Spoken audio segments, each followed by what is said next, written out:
Okay, this is the front of the home. This is the electric meter, and the box has been sealed like it should.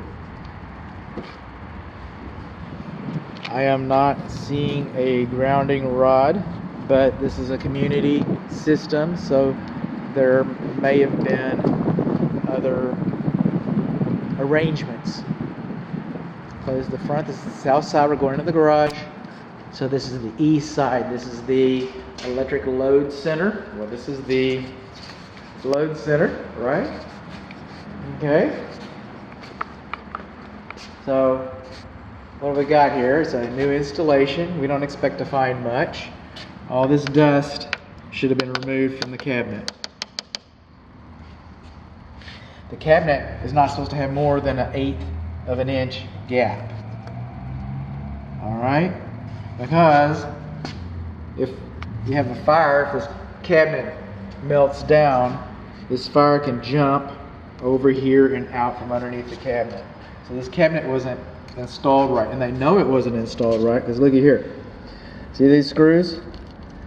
See how long they are? These are the ones that came with the cabinet. The manufacturer thinks that that cabinet should fit with these screws. The manufacturer didn't say anything about these screws.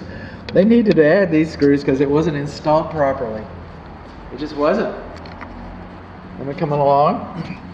Now see these screws?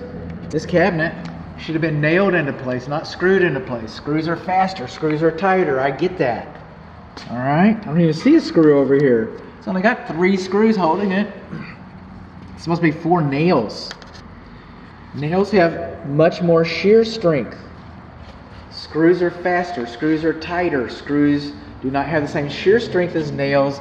Screws break, nails do not. You ever try to tear apart a kid's tree house? Man, they're indestructible. Those nails have all kinds of shear strength.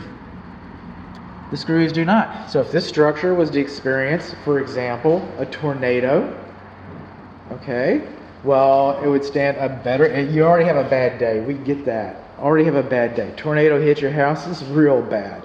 But if this cabinet had been properly nailed into place instead of screwed into place, it would stand a better chance, I'm not going to say much, but it would stand a better chance of staying safely into place or intact. It would stand a better chance of surviving if it had been nailed properly, which it wasn't. Okay? So what else have we got? Oh, we got things.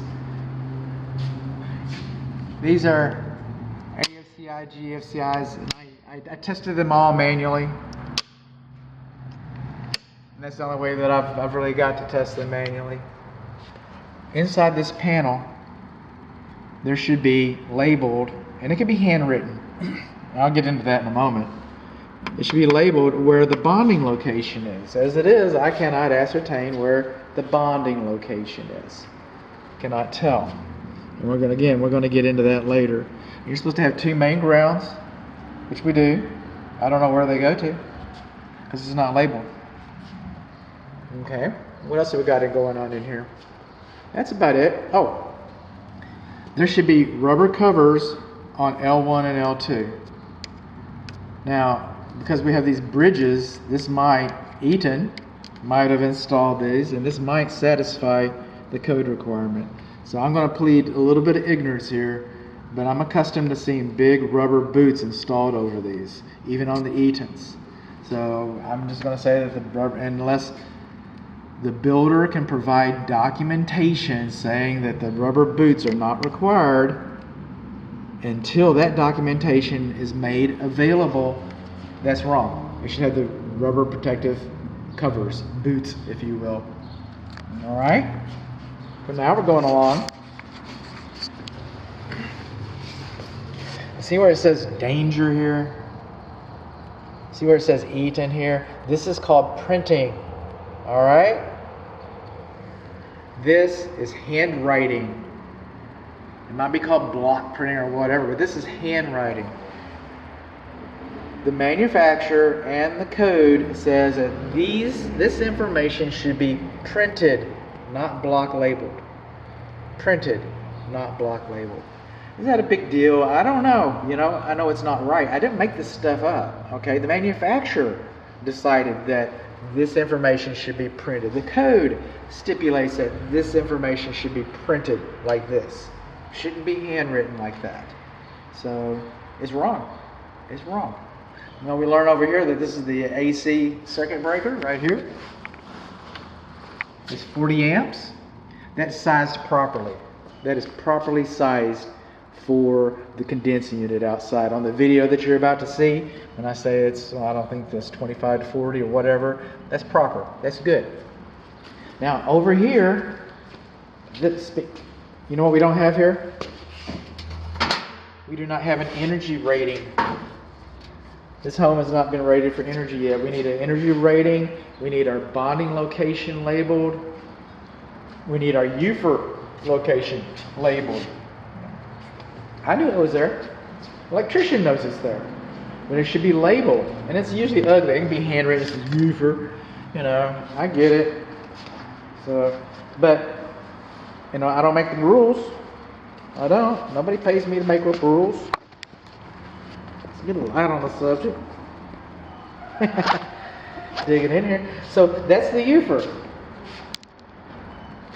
That's your, we call that the bonding because this is a PEX system. That's your UFR. So that's how you get, that's your UFR. That's your, what? What? No. Is it over there? Can we get in there? It's hidden back in there somewhere. I cannot ascertain that the bond is properly made, that the nut's been installed properly. If an electrician comes in here and needs to strengthen that, tighten it, work on that, electrician can't get in there. This access panel should be over here. This access box should be over here. This is where the information, this is where the business is. This is where the access, the service access to the business is. No. This should be moved over. It should be moved over. You're not going to have a lot of luck moving the UFR rod.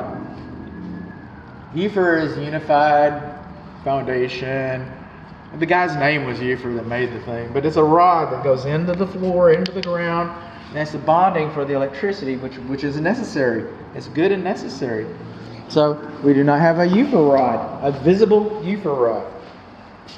So what do we learn? We learn that we don't have a visible UFR rod. We learned that that's not labeled. We learn that we don't have an energy rating notice.